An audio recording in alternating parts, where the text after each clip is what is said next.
It's Wednesday, October 11th, and this is Dixie Sun News. I'm Stephanie Dupar. And I'm Ryan Forsey. Thanks for joining us. Massive wildfires have been spreading in Northern California, specifically in Napa and Sonoma County. The widespread devastation includes at least 14 separate fires, which sparked during a 12-hour period on Monday. Roughly 20,000 citizens have evacuated the area, 150 people have been declared missing, and 15 have been declared dead.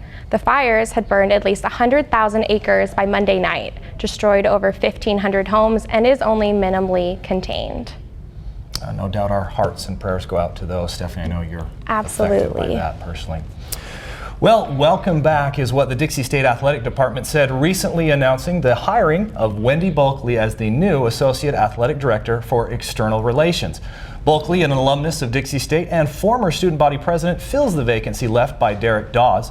Bulkley earned her associate's degree while Dixie was still just a two-year school, and then went on to earn her bachelor's from Utah Valley University in 2007, and will be finishing her master's in public administration from SUU this December. Bulkley's main responsibilities in the department will revolve around coordinating and recruiting sponsors, marketing and promotions, as well as being directly involved with the Trailblazers Club. Bulkley most recently worked as Washington City's manager of marketing, events, and sales, while also serving as the director of the Washington City Community Center for the last 9 years. Now, over the next 22 days, students may notice the campus is looking a little grayer than before. Well, that's because the World Huntsman Senior Games held its opening ceremonies at Legend Solar Stadium last night. The Games, now in its 31st year, welcomes over 10,000 athletes from 34 countries with ages ranging from 50 to 99, literally. The athletes participate in 29 different events ranging from mainstream competition like track and field, volleyball, and softball to lesser known such as bridge, not sure what that is, horseshoes, and even competitive square dancing, which I have to see one of these days. The opening ceremonies were highlighted by a concert, the parade of athletes, fireworks, and of course, the traditional lighting of the cauldron. St. George held its 41st annual marathon, which is one of the qualifying races for the Boston Marathon. This year, runners were from 47 states and 16 different countries. However, the overall winner was a local Utahn, Aaron Fletcher, a first-time marathoner who came in at a time of 2 hours, 14 minutes, and 44 seconds, which is a new record for the St. George Marathon. Dixie State University's Sears Art Museum is showcasing diverse pieces that center around the theme Mapping the Poetics of Utah Expression. Taylor Lewis has more on the story. Hi, I'm here with Kathy Cieslowitz, who helped co-curate Dixie State University's art show. Can you tell me a little bit about the pieces featured in this art show? Yes, and this show has been on my mind for a long time. I'm the curator and director here, and I knew the people that I wanted to have in the show. That's why I asked Steve Stradley to help me co-curate it. And we have some really interesting things I think students would be very interested in. Something that's a little bit different is we have a couple of installations. One is a clock, and as the hand goes around, it twists a cord, and the clock will move across the room. And then another really interesting one is when you go into the back room, all of the windows are covered with a pink film, which makes it, changes the whole atmosphere and the way you feel in that room. Besides another installation, we have a theme called mapping, and so you can really come in here and read the artist statements and see what they were thinking about, how this ties into mapping. A lot of things that students will really love here. Okay, great. Thank you so much. And for students who want to check out the art show, it's open Monday through Friday from 9 a.m. to 5 p.m. The community is welcome to attend the gallery for free until December 8th. Feeling a little stressed, Dixie State? Well, according to the Anxiety and Depression Association of America, 30% of college students have felt that the anxiety negatively impacts their schooling, while 84% felt that they had been overwhelmed by everything that they've had to do in college in the last year. 41% have claimed anxiety to be the most pressing concern for college students. Wow, don't forget to relax sometimes, Dixie State. With cold and flu season beginning, Dixie Sun News reporter Elizabeth Range asked students for some tips on how to stay ahead of getting sick. Cold and flu season is hit here at Dixie State University.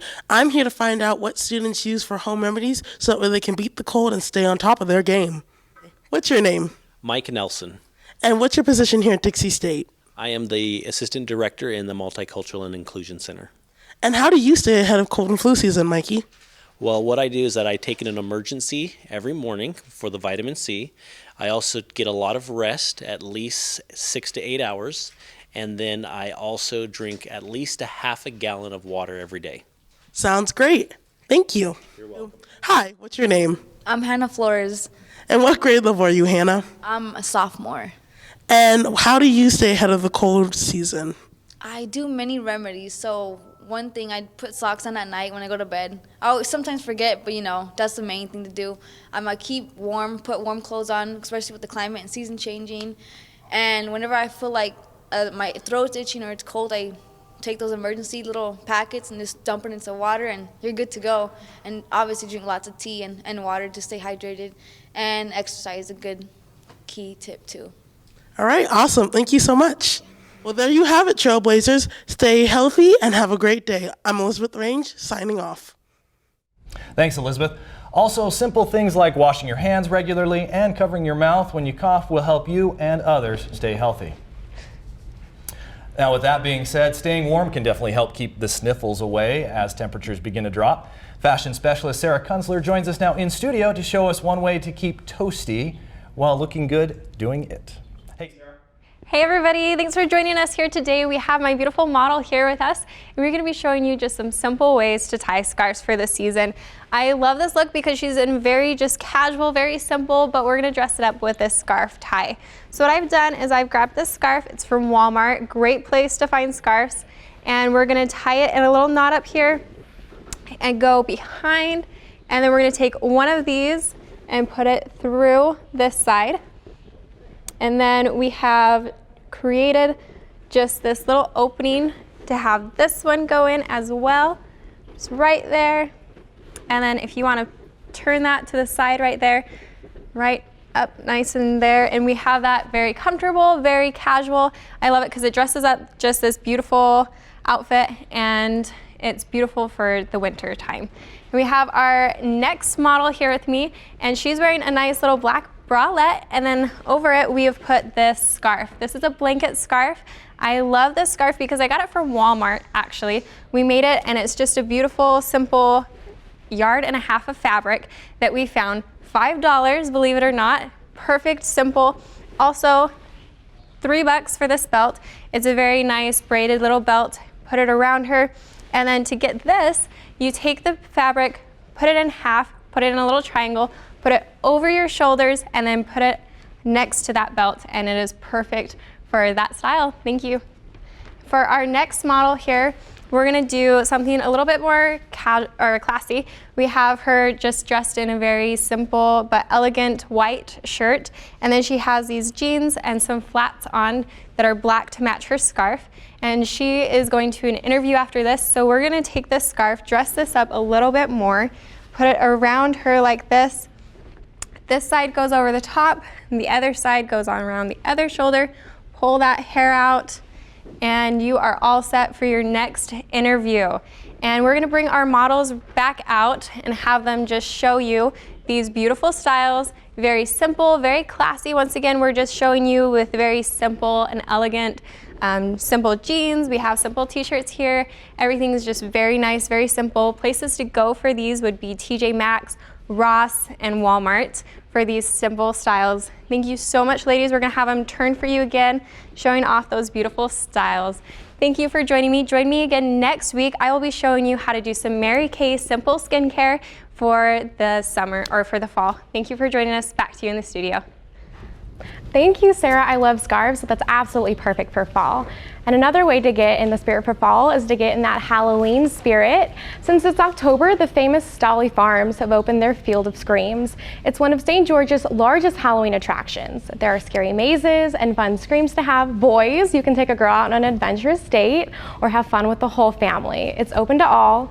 Go and have some fun, Dixie, but remember to be safe. Yes, let's always be safe. It is that time of year for ghosts and goblins to come out and play, but there just might be something even more terrifying to first-year college students as they begin their journey, the dreaded Freshman 15. Now we join reporter Miles Jack Morrison on this week's Trailblazer Tracker to help figure out how to not only trick, but treat it once and for all. It seems that every single college deals with the same old problem, the horrible Freshman 15. But here at Dixie State, we have active learning and active life. But let's see if this actually goes into play with our students here and see what they have to say how to avoid the Freshman 15. Just give yourself just 1 hour at the gym and just work out as hard as you can, and in that hour, go back and do whatever you want. Just don't be lazy. I would say just get yourself a good workout partner and you guys can motivate each other and you'll be fine. I'm at the Dixie State Rec Center where you can actually fight this Freshman 15. I'm here with Sarah, a personal trainer here, and this is her pro tips. So Sarah, how would you battle this? Personally, what I would suggest is just getting here. Getting into the gym is the hardest part. But once you get here, there's so many different things you can do. You can do cardio, you can lift weights. You just got to find your niche, what's going to work for you. If you need help with that, we're here. We can help you with that. We specialize in like cardio, high intensity interval training, which is great. You can do short little bits of it. You can be done in 30 minutes, and you're going to keep burning calories when you're gone. So that's honestly, if you're trying to avoid the Freshman 15, that's what I would prescribe for you. You don't have to do very much work. It's going to be hard. It's going to be fast and intense, but you're going to keep burning those calories when you're gone. So that's going to help you shred that fat and avoid gaining that weight. Sounds good to me, Sarah. So this is Miles Jack Morrison, reporting for Dixie Sun News. All right, thanks, Miles. Well, we've been talking about cooler temperatures and kind of the Halloween season. I don't know about you guys, October is my favorite month of the year, especially for sports. You've got football, you've got volleyball, you've got basketball, you've got baseball all beginning. Oh, yeah. They're all running up. Yeah, and no doubt, it's been a busy week on campus. Definitely, yeah. Let's go right into the volleyball court, where D-Day is something that all Dixie State athletes are familiar with. Each team on campus has their own designated D-Day, which is when they pick a game that they want a lot of support for. On this day, every athletic team on campus goes to the game and shows their support. Dixie Sun News sports reporter Monique Chavez takes us to the Women's Volleyball D-Day. Hey Trailblazers, I'm here at the Student Activity Center for the Women's Volleyball game, and I'm here to give you an inside look on D-Day.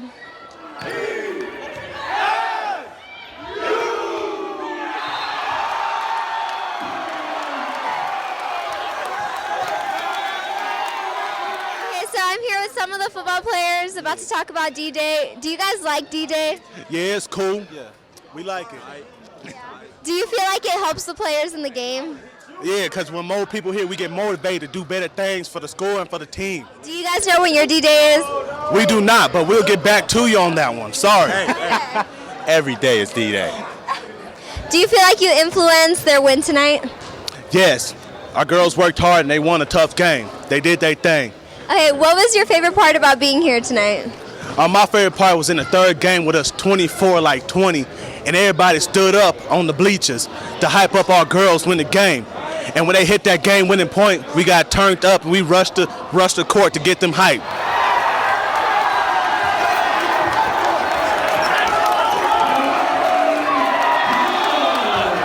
All right, well, you guys got to see what D-Day is all about. Make sure you join these players in supporting the rest of the sports teams here on campus. Reporting for Dixie Sun News, I'm Monique Chavez. All right, thank you, Monique. The Dixie State men's football team improved their record to 3-3 after beating Chadron State 38-24. The Trailblazers offense racked up a season's best 516 yards. Quarterback Malik Watson tallied 268 yards, earning him Dixie Men's Athlete of the Week. Congrats to him. The Trailblazers will host Colorado Mesa University in their next outing this Saturday at 6 p.m. Hope to see you all there. The Dixie women's soccer ended their first half of play against Notre Dame de Namur, 1-0. But after 3 quick goals early in the second half, the Trailblazers rolled past the Argonauts 4-0. Darian Murdoch added 2 more goals to her already long list, bringing her to 9 on the season. The Trailblazers have started off their first 4 games trip in San Francisco off with a bang, and we hope here at CEC hope they keep it rolling. Dixie State football field is in the process of receiving its first major renovation since it was built, all thanks to Legend Solar. Sports reporter Carissa Martinez will be giving us an update next. Good afternoon, Trailblazers. I'm here today with Dixie State's Athletic Director, Jason Booth. Today he'll be giving us an inside look on the new and improved Legend Solar Stadium. So what has changed from last year? Well, the track that we're standing on is brand new. The field inside the track is also brand new, and that was phase 1 of the project. And it was a huge facelift and really changed the look of the stadium. So what's the next phase that you guys will be working on? Well, you can see behind us is the east side of the stadium, which has not had bleachers for many years. Will be phase 2 of our renovation, and it will be 5,000 additional seats.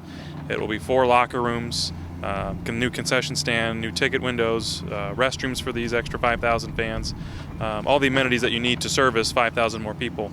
And that is underway now, and it'll be done in March. And is that the last phase of Legend Solar? Oh no, the third phase will be hopefully include a video board, but also the complete renovation of the west side of the stadium. Not the removal of the concrete structure, but just the renovation of the buildings underneath, the addition of a larger press box, etc. So another very exciting phase that will further change the look of Legend Solar Stadium. Thank you for joining Jason Booth and I today at Legend Solar Stadium. Reporting for Dixie Sun News, Carissa Martinez. With fall break beginning tomorrow, Dixie Sun News reporter Chelsea Ponce hit the campus to see what some of our fellow Trailblazers will be doing during their days off. Traveling is one of the most exciting things a college student can do, like exploring new places and getting to know new cultures. Fall break is just a couple days away, and students have some fun plans. Let's see what they have to say about it. So, what are your plans for fall break? I am going to Alberta, Canada, because it's free national parks here in Canada. So I'm going to go to Banff and to Jasper and do all the hikes there and go visit some people that I know that live in Canada. So it's going to be really fun. So, what are your plans for this fall break? So I'm going to Escalante with my family. We're going on a little vacation. We're going to do some hiking and hopefully have a good time. So, what are you doing for this fall break? This fall break, I have practice because I'm on the DSU football team. So all y'all better be at the game Saturday. We're playing Mesa. So, what are your plans for this fall break? I plan on going to the beach and doing a little surfing in all the waves and stuff. I'm going to California. So, what are your plans for this fall break? This fall break, we're headed to Lake Powell to do some wakeboarding and some fun times. So that's what I'm doing. Cool, thank you. I hope all of you guys have so much fun and be safe on your fall break. I am going to New York City, so we'll see what the city has to offer to me. This is Chelsea Ponce reporting for Dixie Sun News. Wow, sounds like a lot of fun plans after midterms. I don't know about you, but I'll just be at home relaxing, being at home. What about you?